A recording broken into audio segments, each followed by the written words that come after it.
Shortly after my last video, my channel finally passed the 10,000 subscriber milestone, and to celebrate, I'm going to come up with a design for something I can give away to say thank you. I had a look at what some other channels have done for ideas, but ultimately, I wanted to make it something useful for my audience, as the world already has enough e-waste. You've already seen the thumbnail, and since so many of you have already asked for a Wii U layout gamepad, I decided that's what I'll do. So join me as we design, build, and finally put it to the test. Make sure you hang around for the details of the giveaway at the end of the video. The first step is to decide what features I want to include. Hall effect joysticks are a must, along with proper analog triggers, since I mostly play racing games with a gamepad. So having a simple button trigger just won't cut it. I was very happy with the rumble feedback on the Zendek build, so I need to try and jam some rumble motors in there somewhere too. This already limits my options though, as I only know of one way currently to get all of those features to easily work together, and that's using the same little Arduino chip I used in the Zendek with a USB connection, meaning the first version is going to be wired only. Now that I know what I have to include, I think my original idea of a basic SNES style gamepad is out the window, because I'll never be able to fit decent analog triggers into a design like that, and having a bit more room for nice big rumble motors would be an advantage too. So let's have a go at designing a full-sized Xbox style gamepad controller instead. I'm sure most of you aren't that interested in the CAD, so I'm going to brush over this pretty quickly. But if you'd like a video showing the process in more detail, let me know in the comments. If you've watched my videos before, you'll know my process by now. First, I jump into CAD and draw something up that looks roughly how I want it to look. Then I do a quick 3D print of the result and then adjust and repeat until I'm happy with the design. The first revision was done during a lunch break at work, so I was just guessing the measurements, and it definitely ended up a little smaller than I expected. So for the second prototype, I grabbed an Xbox and a Wii U controller and took some rough measurements to get the proportions a little closer to what I had imagined. I'm much happier with the result this time, but there is something about the shape of the grip that makes it uncomfortable to reach the shoulder buttons. I think if I take the rebate in the grip and make it a bit deeper, it should help angle my hand up and make reaching the shoulders a bit easier. So let's have one more go and see if we can nail it. Yep, this one is much better. The shoulder and trigger buttons are easily reachable, as are the face buttons and joysticks. The extra depth in the grip section is definitely what it needed to get the angle right. From here, I'll just hollow it out, split it in half, add holes for all of the buttons, and some standoffs for the PCB, and we are done with the design. The PCBs are next, and I usually start by generating a DXF file of the PCB outline from the CAD design and importing it into KiCad. This ensures the board is the correct shape and allows me to accurately position my buttons and components to ensure everything lines up. These PCBs are about as simple as I can make them, with just a handful of surface mount components that make up the brains of the controller. We're just going to use wires to connect between the two PCBs instead of FFC connectors to make it as beginner friendly as possible. With all of the signals routed and planes copper filled, it's time to package these two PCBs up and send them into PCBWay. I've included pre-packaged PCB files in the GitHub project, so if you aren't interested in making any changes, just grab them and follow along with these steps to order. From PCBWay's homepage, click on the PCB instant quote and then click over here on the quick order PCB button. Click the button that says upload Gerber file and select the pre-packaged front PCB file. Make sure you select the immersion gold option from the surface finish options, as this finish is needed to work with the membrane buttons. Other than that, you can choose a PCB color if you want something other than the default green, and all of the other options are detected and set automatically. Click save to cart and then repeat the process with the rear PCB. This one can just be left with a HASL finish, as there aren't any membrane buttons on this board. Don't forget to choose a color and then click add to cart to finish the PCB ordering process. While we're here, I'm going to order a couple of housings to be resin printed for the giveaway. Click on the 3D printing option from this drop-down menu and then click here to select a file to upload. You'll need to specify a quantity and choose a material. I'll be using the standard white UTR 8360 resin for all of the shoulder and trigger buttons, as well as most of the housings.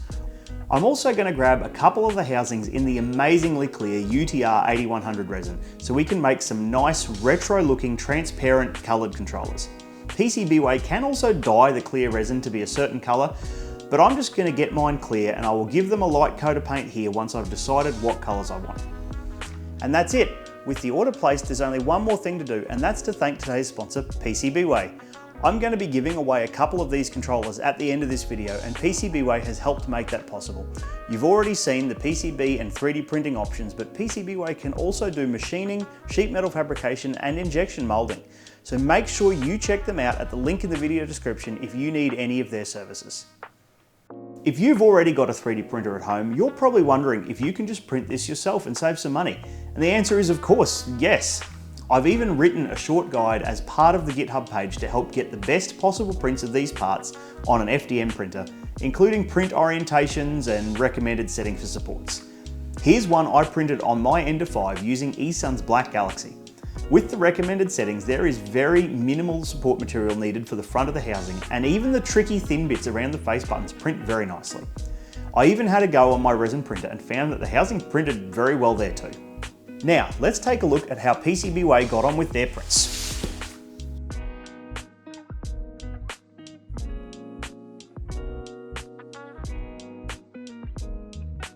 The surface finish on the outside is roughly comparable to my own resin printer, but the insides are far cleaner than I can manage.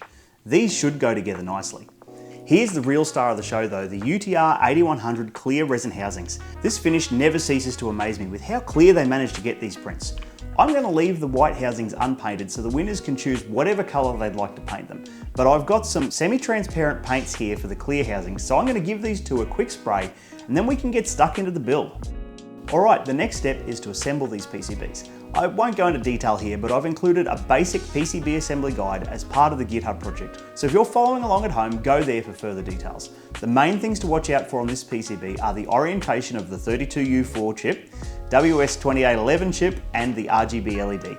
Everything else either only fits one way or is non-polarized. I'm building up several of the PCBs all at once, as the ones I'm giving away will be fully assembled. The only mistake I made on this first revision of the PCBs is the home button LED is facing the wrong way. I've been able to fix them by bending up two of the tabs and hand wiring the bottom two pins of the LED. I've already updated the PCB files to fix this issue, but the handful of first revision assembled PCBs I'll be handing out will have this fix applied to them. With the PCBs assembled, all we have to do now is flash a bootloader onto the Arduino and then we can put it all in the housing. Start by installing all of the threaded inserts into the front half of the controller housing. I found that even though these are resin prints, heating the inserts with the soldering iron still helped to get them in, otherwise they were just a bit too tight to press in. Next, install the shoulder buttons and ensure they move freely and are sitting nice and straight. Put a dot of super glue in here on both sides to secure them in place permanently. Next, install the face buttons. The ABXY buttons should only fit one way with the letters facing the correct way, so just follow the Nintendo button layout and ensure all your letters are upright and you should be right.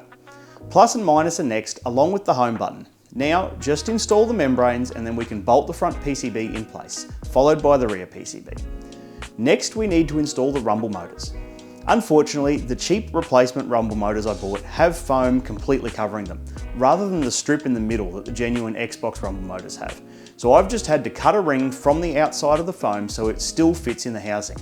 I have updated the design, so you shouldn't need to do this step. Next, we need to install the triggers into the rear half of the controller. I've already glued the little 3x1 magnets into the triggers. All that's left to do is to trim the ends of the trigger springs like this, and then install them into the little slot in the trigger in this orientation. Then we can put the shaft through the trigger and carefully install it by stretching the housing and letting the shaft jump into the rebates to hold it captive. You'll need to make sure the second arm of the trigger spring is down behind this little tab as you install, otherwise the spring won't work. With that out of the way, we just need to hook up a USB cable to these 4 solder points and carefully route it between the top and bottom PCBs and out the notch in the front of the controller. Finally, we can put the rear half of the housing in place and do up the screws. And that's it, one fully built Wii U layout Xbox style controller. Now we just need to plug it into the computer and put some code on it so it will work. I've modified the controller code from the Zendeck to work here, so all I need to do is flash that up through Arduino Studio with the Arduino Leonardo selected as our target device, and that's it. The controller now shows up as an Xbox 360 controller. The controller has an internal calibration routine for the joysticks and triggers, so let's run that now. Press and hold minus and plus and click the right joystick to begin the calibration sequence. The home button light should begin flashing to tell you it's ready. Leave the sticks centered and the triggers in their fully open positions and press A to proceed to the next step. You should get a small pulse from the rumble motors to confirm. Next, move the joystick slowly in circles, ensuring you reach the full way over in both directions and both axes. Press A to confirm this step is complete. Finally, move the triggers all the way in and out repeatedly and press the A button again to confirm the calibration, and the controller will store your settings. Since everything is Hall effect, you likely won't ever need to do this again, but if you do happen to replace a part, you can easily rerun this calibration sequence whenever necessary. And that's it. You now have your very own homemade game controller, and what better way to test it out than with a latency test? I don't have all the fancy test equipment to properly test the latency on a controller, but I do have a monitor that can display 144 FPS and a phone that can record at 240. So let's get all that set up and use the gamepad mode from hardwaretester.com to see if we can pick a difference between our game controller and my Xbox One controller. Starting off with the Xbox One controller using the official wireless dongle. From the time of the initial button press until we see an update on the screen, looks like it's about 6 frames of video. At 240 frames per second, each frame should be equivalent to 4.16 milliseconds, leaving us with a total system latency of 24.96 milliseconds. Now time for our controller.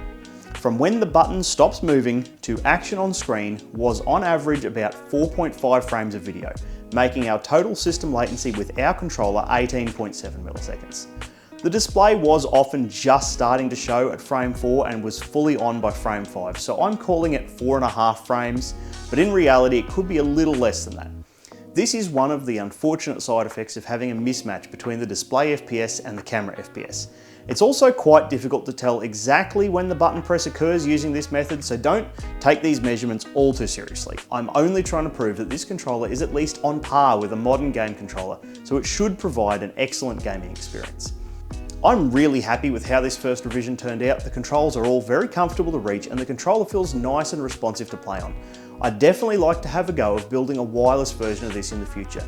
Let me know in the comments if you've got any suggestions on features you'd like to see added or even just requests for unusual layouts. All of the files and the information I mentioned earlier is already up on the GitHub ready to go. I've also uploaded a blank version of the housing that just has the shoulder and trigger buttons but no face buttons or PCB mounting points to provide an easy base to begin your own controller projects. So feel free to grab that and use it in your own designs. Now for the giveaway. For your chance to win, just leave a comment telling me what the first game you'll try on your new controller will be, and make sure to use the word entry in your comments so I can find them all easily. Make sure you get your comments in quickly to avoid missing out, as entries close 1 week after this video goes live at 7 PM Australian Eastern Standard Time on the 28th of December 2024. And make sure you're subscribed, as I'll only be including subscribers in the draw. I'll enter all the names into a random picker and post the results in a pinned comment on this video shortly after entries close. Check the video description for all the finer details. I'll be sending the kits out to the winners sometime in January, as I'm short a couple of Rumble motors thanks to a dodgy AliExpress seller, and quickly getting more of them this close to Christmas has proved difficult. Thank you all for watching, and thanks for making this year on YouTube my best one so far. I'll be starting on the next project sometime in January, so I'll see you all next year.